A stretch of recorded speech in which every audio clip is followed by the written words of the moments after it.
토요일 이 시간에 시편 23편 말씀 통해서 함께 은혜 나누고 있는데 오늘 121편을 읽었습니다. 내 우편에서 내 그늘이 되시나니, 이 말씀과 시편 23편에 그가 나를 푸른 초장에 눕게 하시며 또 쉴만한 물가로 인도하시는도다. 바로 지난주 토요일 날 말씀드렸습니다마는 이어서 우리에게 쉼을 주시는 하나님 함께 나누려고 합니다. 푸른 초장에 누이시며 꿀을 먹여주시잖아요. 푸른 풀밭으로 인도해 주시고 또 쉴만한 어디로 물가로 인도하셔서 물을 먹여주시고 광야에 살아가는 양들에게 가장 필요한 꿀과 물을 목자가 공급을 해줍니다. 프로바이드를 해줍니다. 또 목자가 양들을 케어하는 것 가운데 하나가 쉬게 해주는 거예요. 쉴만한 물가로 인도해 주시고 푸른 초장에서 눕게 해주시고, 광야를 걷다 보면은 다 피곤할 수밖에 없고 지칠 수밖에 없고 쉬고 싶은데 양들도 마찬가지인 거예요. 쉰다, 레스트를 한자로 보면은 어떻게 씁니까? 사람 인자에다가 나무 목자를 쓰잖아요. 어디서 쉬는 거요? 나무 그늘 아래서 쉰다. 쉴 수 있는 곳이 얼마나 많이 있겠습니까마는 쉰다라고 하는 글자를 만들 때 나무에 기대어서 쉰다, 또 나무 그늘 아래서 쉰다, 상당히 의미가 있는 거잖아요. 쉬는 것하고 나무. 중국 사람들도 어디서 많이 쉬었는가? 광야가 아닌데도 나무 그늘에서 쉰다라고 하는 그런 글자를 만들 정도로 이 양들 하루 종일 광야에서 지내잖아요. 아침부터 저녁까지 또 계속 이동을 해야 되잖아요. 얼마나 힘들겠습니까? 우리는 떠오르는 태양을 바라보면 특별히 바닷가 같은 데 가서 동해에서 강릉 앞바다에서 또는 정동진 같은 데는 일부러 해돋이 구경하러 가지 않습니까? 그 바다에서 떠오르는 엄청난 그 태양, 그걸 보고 환호하고 힘찬 하루가 밝고 한 해가 밝아오고. 근데 광야에서는 가장 끔찍한 것이 아침에 떠오르는 태양이에요. 아침에 광야에서 떠오르는 태양을 바라볼 때 어떨까? 처음 가는 우리들은 장엄하기도 하고 붉게 묻는 저쪽에서 그래서 거기 사는 사람들은 뭡니까? 오늘도 또 죽었구나. 제일 무서운 거예요. 그 이글거리는 태양, 그 태양, 그 더위를 오늘도 이겨내고 살아야 되는 겁니다. 그래서 이제 만약에 우리가 광야에 들어간다고 한다면 광야에서 한 10분만 이렇게 아무 그늘도 없는 곳에 있으면은 그때부터 이제 힘들어지는 거예요. 일단 광야에 가면은 가장 먼저 찾는 것이 쉴 곳이죠. 어디 그늘이 있을까? 그게 가장 먼저. 물론 물도 필요하고 하지만은 일단 우리들은 이렇게 가지고 가지 않습니까? 이스라엘 가면은. 그러면은 맨 먼저 이렇게 광야에서 모여 있으면 다 그늘로 들어가는, 그늘이 없는 곳에 모아놓고 10분 이상 제가 이야기할 수가 없죠. 다 그늘 찾는 겁니다. 근데 광야에 그늘이 어디 있습니까? 피할 곳이 어디 있습니까? 그늘만 들어가면 달라스도 그렇고 여기도 그렇고 텍사스가 시원한데 그늘만 들어가면 그래도 시원하잖아요. 광야도 또 마찬가지인데, 근데 사람만 그늘을 찾는 것이 아니고 짐승들도 다 그늘에 모여 있어요. 이렇게 보면 소들도 그렇고 양들도 그렇고 다 나무 그늘 아래 다 모여 있는 것을 볼 수가 있습니다. 그늘이 광야에서는 너무너무 중요한 거예요. 그늘이 없는 곳에서 1시간만 있어 보세요. 일사병 걸려요. 그늘이 없는 광야를 1시간만 지나가 보세요. 쓰러집니다. 죽습니다. 광야에서는 하여간 계속 걸어야 살아남는데 1시간 이상 걷는데도 그늘이 없다. 광야에서도 그늘 만들어주는 것은 나무 정도겠죠. 근데 광야에 무슨 나무가 있겠습니까? 그러면 너무너무 위험한 겁니다. 출애굽할 때 하나님께서 불기둥과 구름기둥으로 인도를 해주셨는데, 물론 나를 따라와라 그런 의미죠. 불기둥과 구름기둥이 움직이면은 이스라엘 백성들로 또 이사짐 싸가지고 같이 따라가고, 또 멈추면은 그들도 멈추고, 또 이동하면 또 같이 이동하고, 그렇게 40년을 살았는데 밤에는 불기둥으로. 여러분, 광야에서는 낮에 더운 것도 이게 무서운 것이지만 밤에 얼어 죽는 사람들이 더 많아요.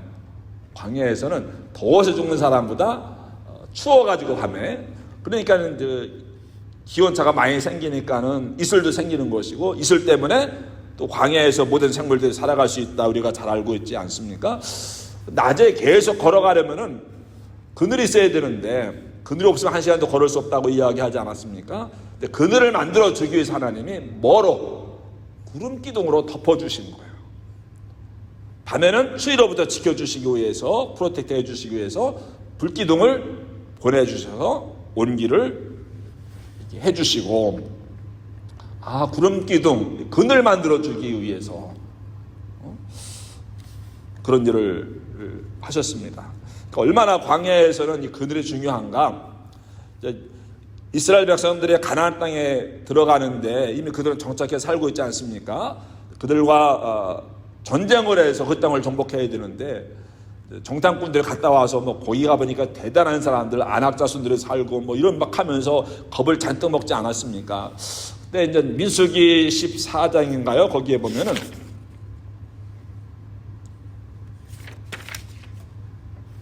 저들은 우리의 밥이라 그랬어요. 처음에는 그들에 비하면 우리는 뭐다? 메뚜기다 그랬는데, 하나님 말씀하세요. 갈렙이 이야기합니다. 그게 아니고 저들은 우리의 밥이라. 왜냐하면 저들에게서 가나안 사람들 이야기하는 거예요. 저들의 보호자가 떠났느니라. 그러니까는 저들 우리의 밥이라는 거예요. 근데 저들의 보호자가 떠났기 때문에 저들은 아무것도 아니라는 거예요. 근데 우리에게는 우리의 보호자가 있지 않느냐? 이제 그렇게 말씀을 하고 있는 거예요. 저들은 우리의 밥이라. 아무것도 아니라는 거예요. 왜냐하면 그들을 보호해주는 신이 떠났기 때문에. 근데 그들의 신이, 그들이 믿는 신이 어떻게 보호해주는가 하면 그늘로 그들을 보호해준다. 무슨 이야기인가 하면 저들의 보호자가 저들을 떠났으며, 그래서 저들이 우리의 밥이라 했는데, 보호자라는 말이 그늘이라는 말이에요. 저들에게 그늘이 되어 주었던 신들이 다 떠났기 때문에 아무것도 아니다. 근데 우리에는 우리의 보호자가 하나님이, 우리의 그늘이 되신 하나님이 계시지 않느냐. 우리는 그늘 좀 더위 피하는 정도지만은, 시원한 그늘 찾아가는 정도지만은, 광야에서는 그늘이 없으면 이게 죽는다고 제가 이게 죽고 사는 문제거든요. 그늘 없으면 광야에 들어가 보세요. 그늘 끔찍한 거예요, 없으면은. 근데 하나님을 뭐로 표현하는가 하면 보호자인데 그늘로 표현을 하고 있더라고요. 저들의 그늘이 저들을 떠났으니까는 저들은 우리의 밥이라. 그 정도로 광야에서는 절대적으로 필요한 것이 이 그늘인 겁니다. 오아시스, 푸른 초장에 누이시며 쉴만한 물가운데 해주시는다. 꼴이 있고 나무가 있고 물이 있어요. 그럼 여기가 오아시스잖아요. 근데 광야에 오아시스가 없으면 누구도 광야에 들어갈 수 없겠죠. 그러나 오아시스가 이렇게 어디 가나 있는 건 아니잖아요. 며칠 가야 있다든지 이렇게 하루교를 가야 있다든지 그래 있는 거지 가는 데마다 오아시스가 있겠습니까? 광야를 지나가는 모든 사람들의 다음 목적지는 오아시스인데, 그래서 이제 그 사막에는 길이 없지만은 그래도 길이 있어요. 그리고 지도, 어디로 가야 되는 그런 지도가 있는데, 그 지도는 보면 다 이렇게 거미줄처럼 연결되어 있다라고 이야기하지 않았습니까? 왜냐하면 들렸다 해서 마지막 그 광야를 나와서 목적지에 도달하게 되는 것인데, 어디를 들리는 겁니까? 오아시스를 들리는 거예요. 모든 사람들의 광야에서는 다음 목적지는 오아시스예요. 누구든지 다음 오아시스를 향해서 가고 있는 거예요. 거기에 가서 쉬고 물 마시고 낙타에게 꿀 먹이고, 그래서 또 씹어도 가지고 또 다음 오아시스까지 가고 또 다음 오아시스까지 가고, 그렇게 해서 마지막 그 광야를 통과하는 것인데, 근데 그게 뭐 어디 가나 있으면 그건 오아시스도 아니겠죠. 근데 이게 거기 갈 때까지는 오아시스, 다음 목적지 오아시스 갈 때까지 며칠이 걸리는데, 거긴 또 어떻게 갑니까? 어느 길로 갑니까? 그냥 숏컷으로 가면 됩니까? 아니에요. 나무를 따라가요. 다음 나무가 있는 것, 저쪽 나무를 바라보고 가는 거예요. 아무것도 없는 텅 빈 광야예요. 그 숏컷으로 갈 수 있어요? 예, 숏컷이죠. 그러나 1시간, 2시간 이상을 못 가는 거예요. 2시간을 가는데도 나무가 없다? 그럼 쓰러져 죽는 거예요. 길리는 가면 죽는 거예요. 길이 아닌 거예요. 근데 돌아가더라도 다음 나무를 바라보고 거길 향해서 가는 거예요.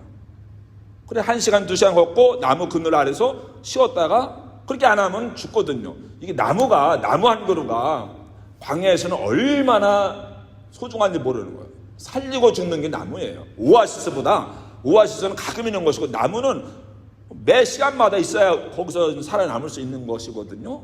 근데 광야에 나무가 어디 있겠습니까? 쉽지 않은 거예요.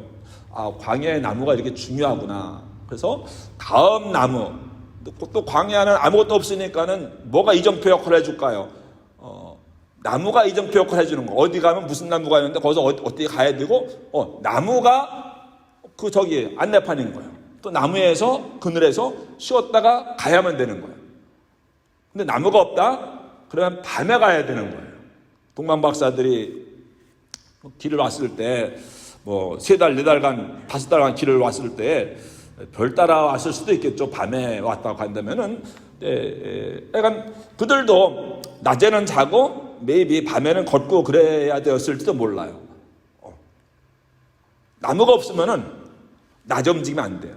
그래서 보통 이제 10시쯤 되면 이제 그날은 더 이상 그때 11시 막 그때까지 걸으면 안 되는 거예요. 그 전에 다음 목적지까지 가서 쉬었다가 해진 다음에 또 몇 시간 걷고, 이런 식으로 광야를 통과하는 것이라고 하는 거죠. 아, 광야에서 나무 그늘이 얼마나 중요한가.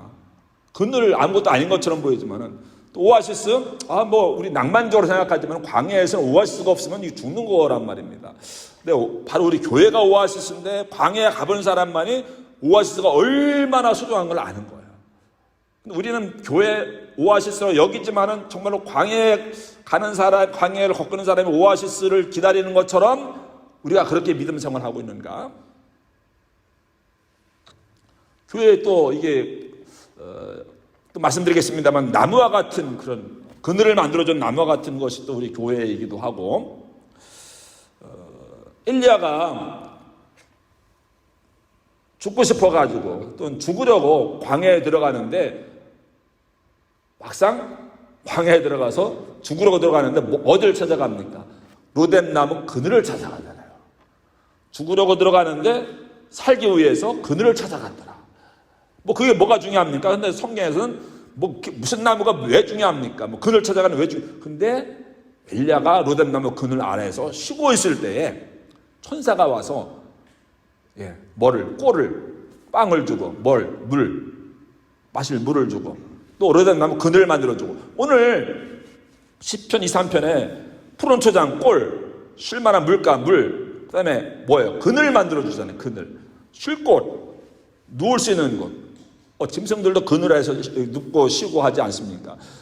그 뜨거운 태양빛 아무 데서나 쉬게 하지 않잖아요. 꿀과 물과 쉼을 프로바이드 해주는 게 목자인데, 하갈에게도 물을 공급해주고, 샘물, 그 다음에 광야인데 거기서 덤불 아래에서 있게 하시고, 엘리야도 마찬가지죠. 천사가 빵을 주고 물을 주고 로뎀나무 그늘 아래에서 쉬게 하고 다시 힘 얻어서 가게 하지 않았습니까?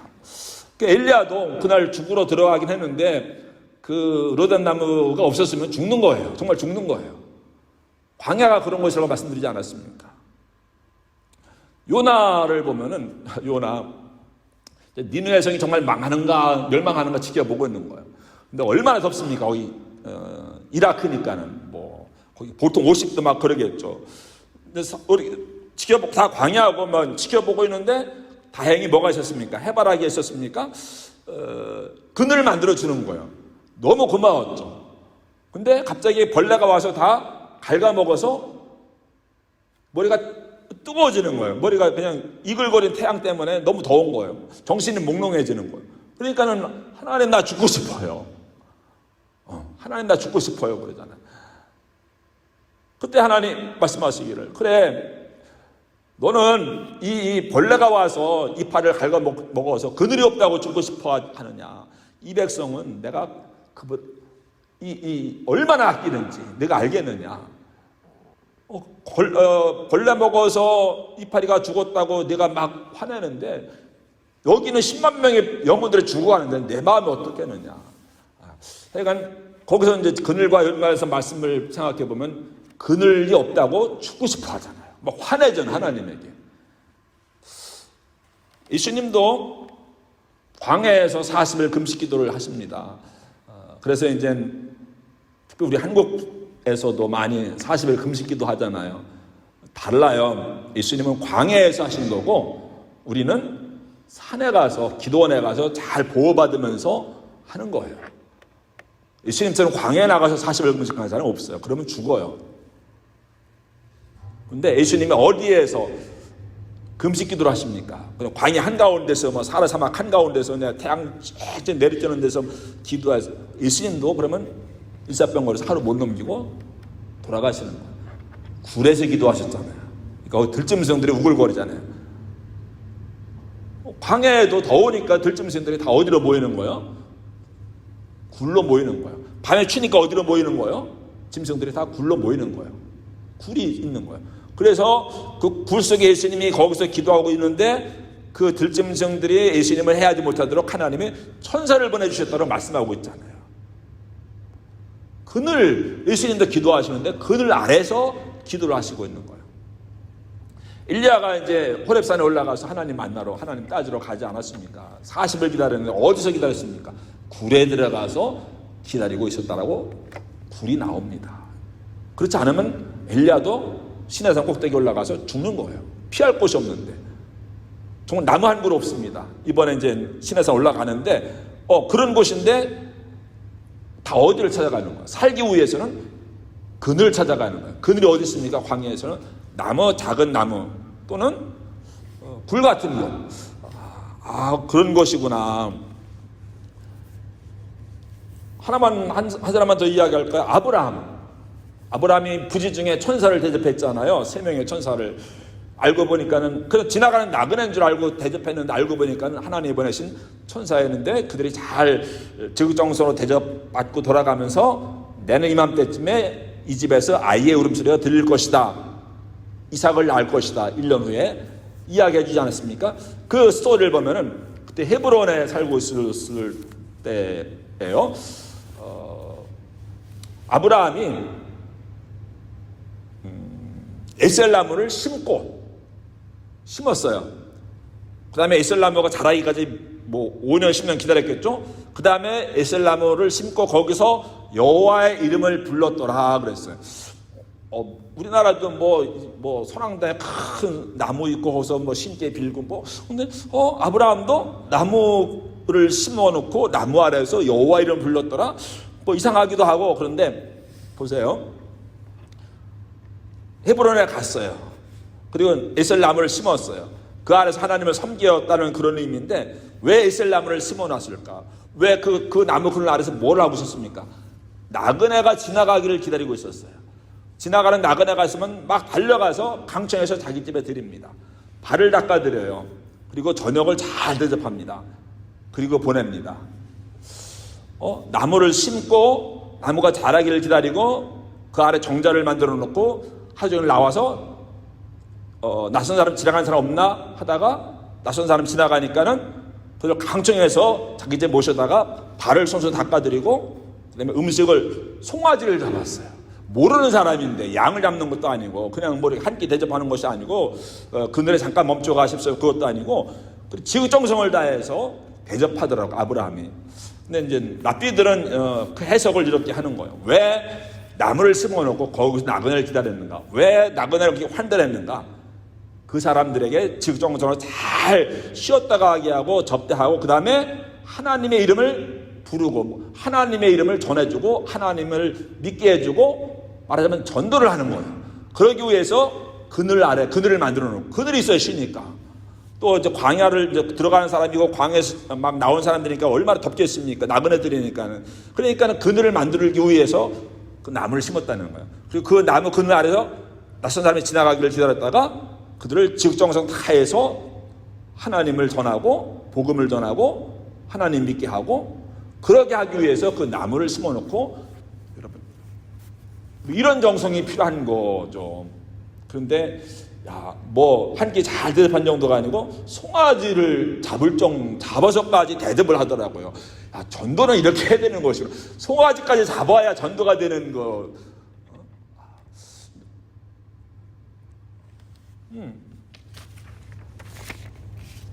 예수님은 교회를 나무에 비유를 하십니다.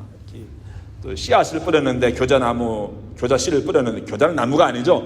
근데 그것이 막 자라가지고 나무처럼 크게 되어가지고 거기가 와서 새들의 집을 짓고 새들의 보금자리를 만들고 그늘에서 노래하고 교회가 이제 그런 곳이잖아요. 우리 많은 영혼들이 와서 우리의 보금자리도 여기잖아요. 영적인 보금자리 여기고 이곳에 와서 쉬고 또 새 힘을 얻고 나무 그늘 같은 거. 엘리야가 피곤해 지치고 삶의 의욕을 잃었을 때 그 느닷나무 아래 와 있을 때 하나님이 케어를 해주셨던 것처럼 우리가 이곳에 와서 하나님의 케어를 받고 광야 같은 세상에서 그늘과 같은 그런 역할을 해주는 그런 교회.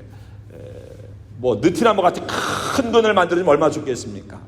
언젠가 이야기했었는데 엘리야가 그 로단나무 아래에 있는 장면을 그림으로 그려보세요 했더니 사모님들이 저 시골에 큰 느티나무 그려놓고 정자 잘 그려놓고 거기서 낮잠 자는 엘리야를 그렸다고 하는데 우리 교회가 뭐 그런 큰 느티나무 그늘을 만들어주면 얼마나 좋겠습니까? 큰 교회라면 얼마나 좋겠습니까? 그러나 광야에서는 로뎀나무라도 소중한 거예요. 그게 살리는 거예요. 우리는 매일 로뎀나무처럼 그런 로뎀나무 아래 있어 보세요. 하루 종일 뺑뺑 같이 돌아야 돼. 해가 기울기에 따라서 같이 우리가 돌아가야 그늘 겨우 만들어주는. 그렇지만은 광야에서는 그 로뎀나무가 그 사람을 살리는 거예요. 우리가 이곳이 우리를 위해서 하나님 만들어주신 로단나무 그늘이 되어지고 이곳에 와서 또 쉼을 얻고 오늘 시편 121편에 내 우편에서 내 그늘이 되시나니 내 우편에서 누가? 하나님이 그늘이 되어주신다는 거야. 그늘 그래 아니라고 하는 건지 아셨죠? 근데 내 우편에서 내 그늘이 되시나니 성경에서 우편은 사우스를 이야기합니다. 요단강 바라보고 방향을 잡는 거거든요. 해가 지금 중앙에 떠 있는 거예요. 너무너무 더운 거예요. 근데 그때 그늘이 되어주셔서 우리를 지켜주신다. 낮에 해가 너를 상처하냐고. 뭐를 통해서? 그늘을 통해서 낮에 해. 그러니까 하나님이 그런 우리의 프로텍터, 보호자가 되신다는 그런 의미죠. 모든 우리를 해하려고 하는 그런 태양, 무더위 뭐 이런 것들로부터 그늘이 되어주셔서 우리의 보호자가 되어주셔서 우리를 안전하게 지켜주신다. 우리의 그늘이 되신다. 사막에서 제일 무서운 시간이 있습니다. 오후 2시예요. 그때가 제일 뜨거운 시간이에요. 그래서 중동에 가면요 2시부터 4시 반까지는 카이룰라라 해가지고 너무 더우니까는 장사도 안 합니다. 은행도 닫습니다. 그랬다가 그 시간 지나면 다시 문을 열어요. 오후 2시가 가장 무서운 시간인데 그때 하나님께서 뭐예요? 우리의 그늘이 되어주신다. 인생은 광야다. 그렇죠? 광야를 지나다 보면 오후 2시를 만날 때가 정말 진짜 어려운 그런 때를 만날 때도 있더라고요. 근데 그때가 되면은 사람들 다 쉬더라고요. 그늘에 들어가 있더라고요. 그때가 지나간 다음에 나와서 활동을 합니다. 우리도 다 광야를 지나고 있지만은 어떤 사람들은 지금 새벽 거기 또 오후 2시 더 가장 힘든 그 시간을 지나고 있을지도 몰라요. 근데 하나님이 내 우편에서 오후 2시에 우리의 그늘이 되어주신다. 우리가 상치 않게 보호해 주신다. 목자가 양들을 꿀을 먹여주고 물을 먹여주고 그늘로 데려가서 쉬게 해주고 쉴만한 그늘로 인도해주고 거기서 눕게 해주시고 그래서 양들이 여호와는 나의 목자시니 내게 부족함이 없으리로다. 우리는 다 십자가 그늘 아래서 다 무거운 짐 내려놓고 하나님 주시는 메누아, 지난 시간에 이야기한 대로 그 메누아, 영혼의 안식을, 진짜 안식을, 쉼을 얻을 수가 있지 않습니까? 우리에게 그늘을 만들어 주시는 하나님, 또 우리의 그늘이 되어 주신 하나님, 또 우리의 진짜 그늘은 뭡니까? 십자가 그늘 아래. 아멘.